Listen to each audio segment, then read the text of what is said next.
What's up, sons? It's 𝗙𝗥𝗘𝗘 once again, and this video is kind of going out to friends and family in the inner circle that keep asking me about how to buy Bitcoin, because there's a lot of misconceptions about it and it can be a little bit daunting and confusing. So I want to clear it up. So once again, this is kind of going out to friends and family. It is a basics video, and we're going to go over the basics of buying Bitcoin, where you should buy it from, where you shouldn't buy it from, the reasons why, and then how to send that out to a personal wallet and secure it.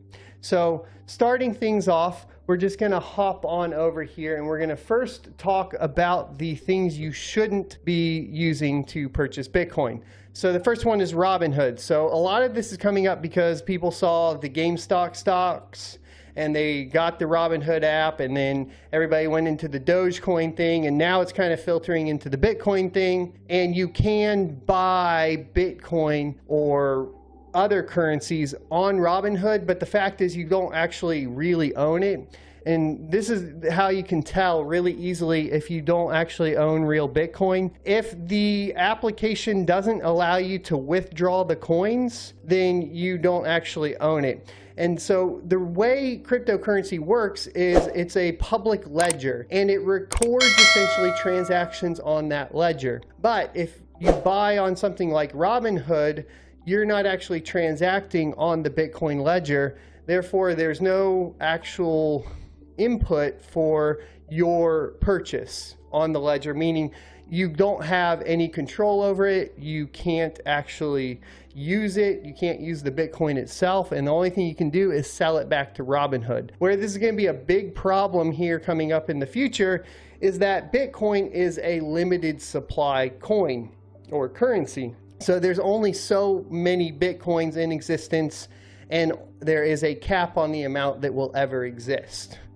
Meaning that if you keep buying on Robinhood and it gets to the point to where there's not enough Bitcoin in existence for them to fulfill those orders, well, they're just going to have to shut it down, and you're going to lose, obviously, that Bitcoin.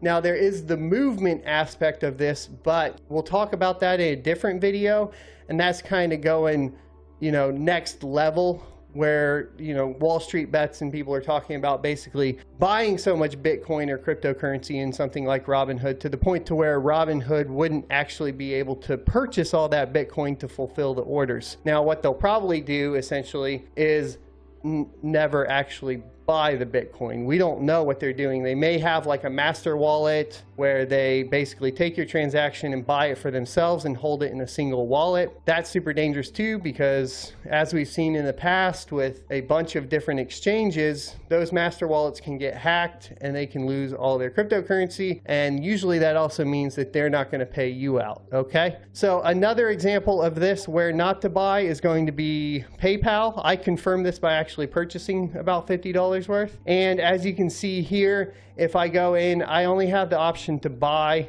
and sell. I can't send my Bitcoin to another wallet. So it only exists within the PayPal app. Now, there were also reports of PayPal selling more Bitcoin than they actually own. And that's a big problem, like we talked about, of course, with Robinhood. So because we can't send the cryptocurrency out, we don't actually own it. It was never put on the public ledger that we bought Bitcoin. We're only buying within their ecosystem. So it was never on the public ledger. Therefore, I don't actually own $50.22 or whatever of Bitcoin. So then you're going to ask, what are the options where I can actually buy real Bitcoin or cryptocurrency? And that's what we're getting to now. So the idea is, if you're going to be purchasing Bitcoin, you want to purchase it through an application or a service that allows you to then send that Bitcoin outside of the application. So the easiest way to do this is going to be with Cash App. So Cash App basically functions in a form of buying Bitcoin where, because it's a Cash App, it allows you to buy with pretty much every bank in the United States because it's Cash App, and then you can convert that to Bitcoin. So it doesn't go to your bank and say, hey, I'm purchasing Bitcoin, which in a lot of cases then the bank will block that An example of this is going to be Coinbase, where like essentially if you try to purchase cryptocurrency from Coinbase with a credit card, a lot of credit cards and banks will block that transaction because they don't want you buying cryptocurrency. Cash App gets around this by essentially being Cash App, right? It's basically like PayPal. It's trusted by banks. It allows you to pull that out. It pulls it out as US dollar and then converts it to Bitcoin within the app. So the next part about that is that Cash App allows you to send the Bitcoin outside of the app, meaning that once you send it outside of the app, it will then be on the public ledger that you own that Bitcoin. Here's the key, which can be a little confusing. A lot of people want to keep it within the app because it's easy to use. But as long as it's within the app, and this is true with most exchanges, if it's in the application, you don't own it. Cash App technically owns it because it's on Cash App's Bitcoin wallet. It's not on an individual wallet. So if you actually want to own it, you need to send it to a private wallet, a personal wallet, which we'll go over here in just a second as well. The second option that I recommend is going to be 𝗙𝗏𝗘𝗘𝗚𝗏. It's super simple to use. Obviously, links for all these will be in the description below, but it's set up as a US bank, which I'm not for banks being involved in crypto, but the fact is, to facilitate the transfer in this kind of weird space as it sits right now, you need an application like this that is a registered bank, because then you're able to essentially wire transfer money in. Once again, getting around that whole problem of banks blocking you purchasing cryptocurrency. And that's the reason they set up the bank, is so that you can do a legitimate wire transfer from your regular bank to their bank, and then they'll allow you to purchase cryptocurrency within the application. Now, 𝗙𝗏𝗘𝗘 is going to require you to essentially verify your identity.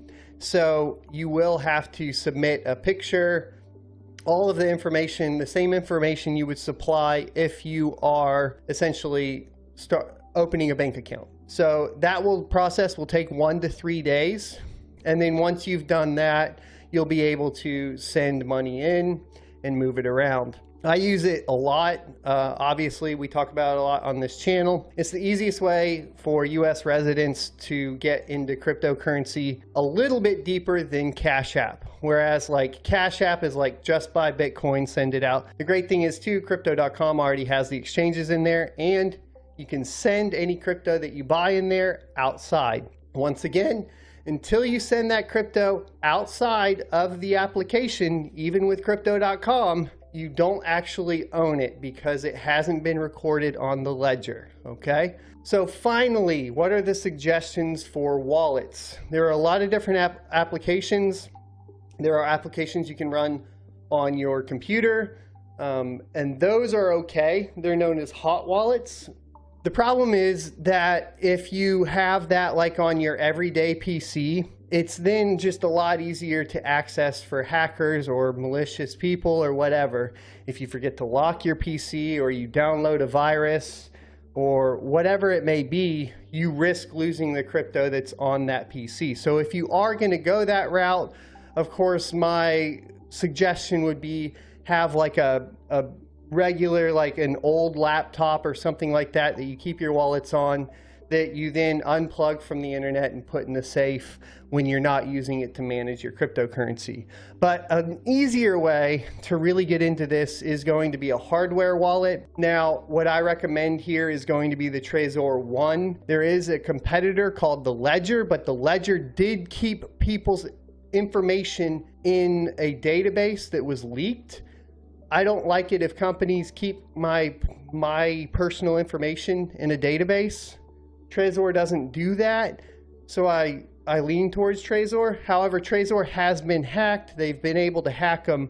But the thing about that is, to explain how a hardware wallet works, is it's very similar to a YubiKey, which is a multi-factor authentication device that's a hardware, right? A piece of hardware. And the thing about that is unless the hacker has access to the hardware, they can't do anything. Meaning, even though like a Trezor could get hacked they would have to have the Trezor to hack it. So if you have a Trezor and you basically put it in your safe or something along those lines, they aren't going to have access to the hardware device to then hack it. Also, the hack has been resolved with the newer devices and the newer firmware. It's just something to note that that has happened in the past. People figured it out. Obviously, lots of intelligent people working in the crypto space, lots of intelligent people interested in crypto, and those types of people like to learn how to hack devices and software. That's just part of the game here. So I think it's better that it got hacked. They said, you know, how they did it, and then Trezor resolved it. But anyways, that's my argument for Trezor versus Ledger. I own one. As you can see here, it says that I ordered one already and that I own one. I do use this, and we have a guide on the channel, so you can go check out that guide. It's very easy to use. And basically what you would do is, after you buy your cryptocurrency in Cash App or crypto.com, you would then set up your Trezor. You would get the actual Bitcoin address for the Trezor, and you would send it from Cash App or crypto.com to the Trezor. And at that point, you own that Bitcoin. It's on the public ledger that Trezor wallet owns that Bitcoin. And at that point, nobody can take it away from you. Robinhood can't be like, whoops, we don't have it anymore. PayPal can't be like, whoops, we don't have it anymore. You own it. It's on the public ledger. Nobody can take that away from you at that point. So that's the basics of buying Bitcoin, and more of just a very simple overview of how to get into it. We can go over details. If you think there's anything that I need to go over that would help you out to understand it a little bit better, let me know in the comment section below. And I will see you next Tuesday.